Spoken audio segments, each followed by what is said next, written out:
As you can probably guess, I'm really into making movies, but I also love watching them just as much. I enjoy going to the theater, but nothing beats kicking back at home and watching a good movie. With streaming services like Netflix, Prime, and Paramount, it's just so easy. Pick a movie, hit play, and you're good to go. And since I'm in Canada, Sportsnet is always on for hockey too. But here's the thing. Over the years, I've built this huge collection of DVDs. Movies I actually care about, the ones I pay good money for. And I want these to be just as easy as watching anything I can stream. The problem is, I don't even own a DVD player anymore. And honestly, even if I did, it wouldn't exactly be convenient. So here's what I did. I built my own streaming service at home using a NAS. All my movies are stored digitally, so I can browse and play them just like Netflix or Prime. And to really make it feel like a theater experience, I paired it with a projector, a 100-inch screen, and surround sound. Now I can sit back, dim the lights, and enjoy my own personal movie theater with all the convenience of streaming, but using the movies I actually own. The first step was digitizing my DVDs. For that, I dug out my old optical drive and used a program called Make MKV on my Mac to convert each disc into a digital file without losing any quality. Make MKV is awesome for ripping DVDs and getting around copy protection, but the files it makes can be huge. To make them a little more manageable, I ran them through Handbrake. That let me compress my videos without losing much quality, so they don't eat up all my storage. I also made sure to name each file properly, since that makes organizing everything a lot easier later on. I like having all the extra details, posters, cast lists, ratings, and while adding all that manually would take forever, Plex can handle it automatically. I'll show you how in a bit. For now, the key thing was to make sure the file names match the actual movie title. Now, depending on where you live, ripping DVDs can fall into a bit of a legal gray area. In most places, it's fine if you just back up the movies you already own, but it's always smart to double check the rules where you live before doing it yourself. Next, I need a place to store all these movie files, something that will let me stream them from any screen, no matter where I am. That's where a NAS comes in. I'm using UGREEN NAS, but honestly, you can use Synology, QNAP, whatever works for you. The NAS basically acts as my own personal cloud. Any file I drop on it, whether it's a movie, a show, or a home video, I can access from anywhere in the world. To organize all my movies and make everything look and feel like Netflix, I installed Plex Media Server on my NAS. Plex is basically a central hub for all my entertainment. It's my personal library of movies and shows, plus free content from partners like Lionsgate and A24. The best part is Plex automatically pulls in all the metadata, posters, cast, ratings, all that stuff, and instantly makes your collection look amazing. So now, instead of digging through boxes trying to find a movie, I just scroll through my Plex library the same way I'd browse Netflix. And Plex isn't just a pretty face either. It can also transcode files on the fly, which means if one of my older DVDs isn't a modern format, it still plays back perfectly. The whole experience is super smooth, whether I'm watching on my phone, my tablet, or up on the projector for that full theater vibe. The best part is I can access Plex Media Server on my NAS right from the TV. I just connect to the NAS, open Plex, and my movie starts streaming instantly, just like Netflix. No fuss, no extra steps. It just works. Now, having all that content's great, but to really enjoy it, I wanted the full theater experience. And that's where this Valerion VisionMaster Pro 2 comes in.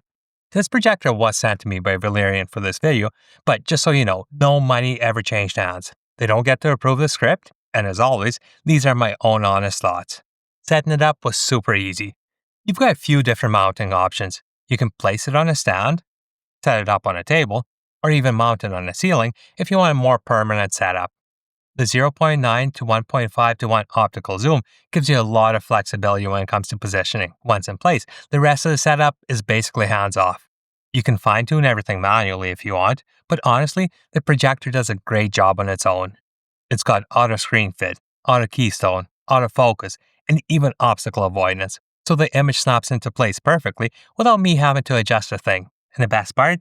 It actually works really well. Since it runs on Google TV, the software setup is just as simple. You just scan a QR code with your phone, connect to Wi-Fi, sign in with your Google account, and that's it. Honestly, way easier than trying to type passwords with a remote. Once you're in, you can download all your favorite streaming apps, Netflix, Prime, Disney, and yes, even Sportsnet for hockey nights. And beyond streaming, it's also HomeKit compatible, which means I can AirPlay video straight from my iPhone or iPad right onto the projector. Super handy when I just want to throw something up on screen in seconds. If you're on Android, you can cast using Chromecast. And if you prefer hands-free control, it works with Google Assistant and Alexa too. So yeah, it's not just a projector. It's a really flexible smart home device. Now, let's talk about the picture. With 3000 ISO lumens, it's bright and sharp, even with a bit of light in the room. It can project up to 300 inches, which basically gives you a full movie theater experience right at home. Numbers are nice, but what does that mean in real life? It means even without a pitch black room, the image still looks incredible. Sports look fantastic because the brightness really makes everything pop, and movies feel truly cinematic thanks to the size and clarity of the picture. The colors look rich and true to life. It covers 110% of the Rec 2020 color space and is ISF certified for accuracy. And the contrast, that's where this projector really shines. With enhanced black level technology and dynamic tone mapping, you get deep cinematic blacks and great detail in both shadows and highlights. Dark scenes don't look washed out, and bright scenes still keep all their detail.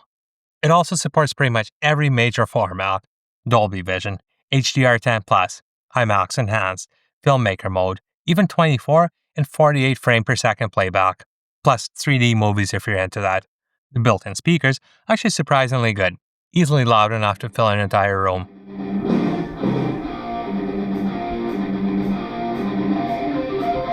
But for that true theater feel, I still like running it through my surround sound system.